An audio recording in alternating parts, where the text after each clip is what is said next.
继续来关心新北市国中这个命案，因为加害者伫代志发生后，伫社群平台写的文章，看不出来有悔改意思，就引起公愤。有网友将伊的资料拢找出来，佮抛出来。新北市警法院昨是针对这点来发新闻稿，点名 PTT 甲 D 卡必须要剔除，也就是提掉这个相关个人资料，若无有可能的违法。或者个网友伫骂，连这个国际桥牌社的导演王义兴。就表示讲啦，当人民的愤怒已经呢，唔惊你发的是违政者，千万唔通无要无紧。啊，针对这个代志 ，PTT 甲 D 卡嘛发表声明，表示讲会配合法规，提醒用户唔通违反到二孝犯。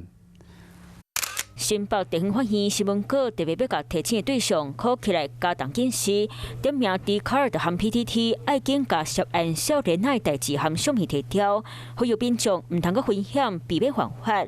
网友伫咧私人群组是骂甲无力。就和国际桥牌社导演王义兴嘛特别批文讲，网络顶铺加害者和使用者的个人文章无减变多，伊嘛争气讲，当人民去到无要紧离处罚的时，违政者千万唔通看鸟无舔。杀人他还体液，对啊，你还要在保护。那为什么要保护他？这个法律要受制裁，要受法律的制裁。因为他是少年。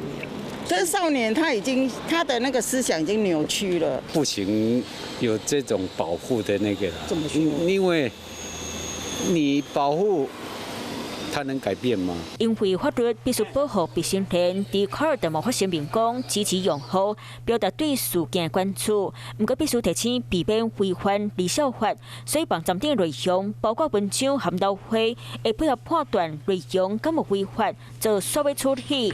PTT 某发声明强调本站尊重自治特性，日文版版主下架违法的文章，含禁止发言管理行为，同时卖宣导离校观念。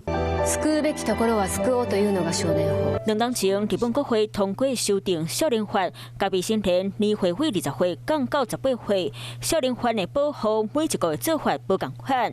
韩国无满14岁犯法的未成年，不管犯偌大案件，依照少年法，上最加拿大给因2年的保护处置，没有刑法的执行。不过少年的犯罪有变质趋势，保护敢真正有改好。